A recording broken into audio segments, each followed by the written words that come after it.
യേശുവിൽ ഏറ്റവും പ്രിയമുള്ള വികാരിച്ച പ്രിയ സഹോദരി സഹോദരന്മാരെ, രാജമ്പദറിൻ്റെ വേർപാടിൽ ദുഃഖാപ്തരായ ജീവിതകാരി വിനീത മക്കളായ അമർജിത്ത്, അമൃത, അഭിഷേക്, വീണ്ടും ജിതിൻ, പ്രിയമുള്ളവരെ, വേർപാട് ദുഃഖകരമാണ്, നമുക്കെല്ലാവർക്കും അറിയാം. പക്ഷെ ഈ നിമിഷം പ്രിയപ്പെട്ട രാജന്റെ അടുത്ത് നിൽക്കുമ്പോൾ ഒത്തിരി ഓർമ്മകൾ നമുക്കെല്ലാവർക്കും മനസ്സിലേക്ക് കടന്നു വരുന്നുണ്ട്.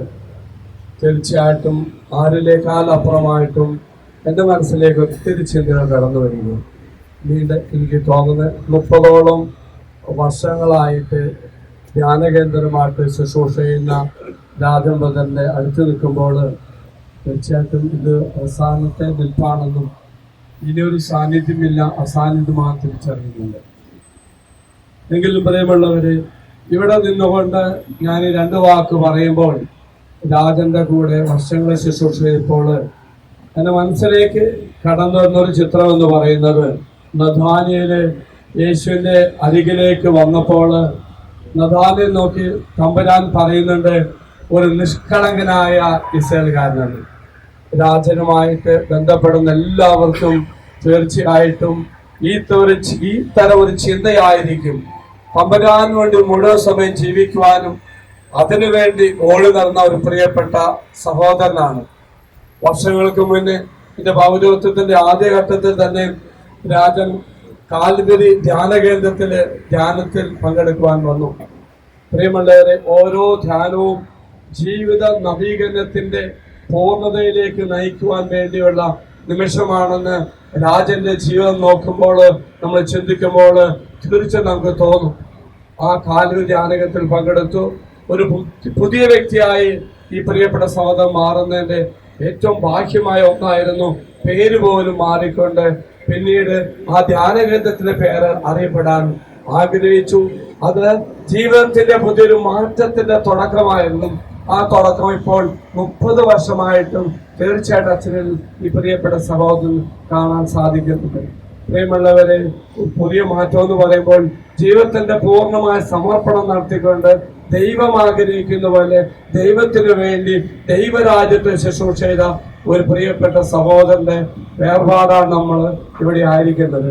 ആ വേർപാടിന് അവസാനത്തെ ഒരു വാക്ക് പറയുവാനും ഒരു നോട്ടം കാണാൻ വേണ്ടി വന്നു ചേരുമ്പോൾ പ്രിയമുള്ളവരെ, തീർച്ചയായിട്ടും ദൈവത്തോടും ദൈവ ശുശ്രൂഷയോടും വിശ്വസ്ത പുലർത്തി പോയ ഒരു മകനാണ്. തീർച്ചയായിട്ടും പ്രിയമുള്ളവരെ, എങ്കിൽ രാജനെ ഓർത്ത് നമുക്ക് അഭിമാനിക്കാം. ജീവിതത്തിൽ ഏറെ ഈശോയ്ക്ക് പ്രാധാന്യം കൊടുത്തു. എനിക്ക് തോന്നുന്നത് അവസാന ഘട്ടത്തില് രാജൻ അറിയാമായിരുന്നു എന്റെ ജീവിതത്തിന്റെ സമാപനം എത്തിയെന്ന്. അതുകൊണ്ടാണ് ഈ 2-3 ആഴ്ച ഞാൻ ശ്രദ്ധിക്കായിരുന്നു. വ്യത്യസ്ത ധ്യാന കേന്ദ്രങ്ങളില് ഈ മാം പോയി ധ്യാനം കൂടുകയായിരുന്നു. വീണ്ടും പ്രിയമുള്ളവർ, കഴിഞ്ഞ വെള്ളിയാഴ്ച വരെ രാഹുൽക്കാർ വന്നു, ശുശ്രൂഷയെ സഹായിച്ചു വന്നു. വെള്ളിയാഴ്ച വൈകുന്നേരം ട്രസ്റ്റ് മീറ്റിംഗ് പങ്കെടുത്തു. ശനിയാഴ്ച അങ്ങനെ പ്രിയപ്പെട്ട സഹോദരന്റെ മകളുടെ തിരുവസ്ത്ര സ്വീകരണവുമായി ബന്ധപ്പെട്ട ശുശ്രൂഷ പങ്കെടുത്തു. അവിടെ എല്ലാ പ്രേക്ഷകരും ഉണ്ടാക്കുന്നു. അപ്പോഴാണ് രാജന് പ്രത്യേക അസ്വസ്ഥ വരുന്നു. ഞങ്ങളെല്ലാവരും പ്രാർത്ഥിച്ച് ഒരുക്കി രാജന് ഹോസ്പിറ്റലിലേക്ക് പറഞ്ഞയക്കുന്നു. വീണ്ടും ഞങ്ങൾ എല്ലാവരും ഹോസ്പിറ്റലിൽ ചെല്ലുന്നു, വീണ്ടും പ്രാർത്ഥിക്കുന്നു. അപ്പൊ പ്രിയമുള്ളവരെ, പ്രാർത്ഥിച്ചൊരുങ്ങിയ ഒരു നീണ്ട യാത്രയ്ക്ക് ഒരുങ്ങിയ പ്രിയപ്പെട്ട മകന്റെ യാത്രയാണ്. ഈ യാത്രയോട് സന്തോഷിക്കുകയാണ്. ദൈവ സന്നിധിയില് നമുക്കൊണ്ട് പ്രാർത്ഥിക്കുന്ന ഒരു മകനുണ്ട്. തീർച്ചയായിട്ടും പ്രിയപ്പെട്ട വിനീതിക്ക് മക്കൾക്ക് അഭിമാനിക്കാം. ദൈവസന്നിധിയിൽ നിന്ന് പ്രാർത്ഥിക്കുന്നു. അതപ്പുറമാത്രം ആയിരങ്ങളെല്ലാം 14 ലക്ഷങ്ങളെ ഈശോയ്ക്ക് ചേർത്ത് വയ്ക്കാൻ സാധിച്ച ഈ മാനവർക്ക് നമുക്ക് ഈശോയ്ക്ക് നന്ദി പറയാം. ഒപ്പം പറയുന്നവരെ, പ്രിയപ്പെട്ടവരുടെ ജീവിതകാലത്ത് നമ്മെ പോലെ തന്നെ വെച്ച് പാപത്തിന്റെ അവസ്ഥയിൽ മാറ്റിയെന്നുണ്ടെങ്കിൽ നമ്മൾ അതിനുവേണ്ടി പ്രാർത്ഥിക്കുകയും ചെയ്യാം. എൻ്റെ കൂടി പ്രിയപ്പെട്ട കുടുംബാംഗങ്ങളെ ഓർക്കുകയും പ്രിയപ്പെട്ട രാജ്യത്ത് പ്രാർത്ഥിക്കുകയും ചെയ്യും.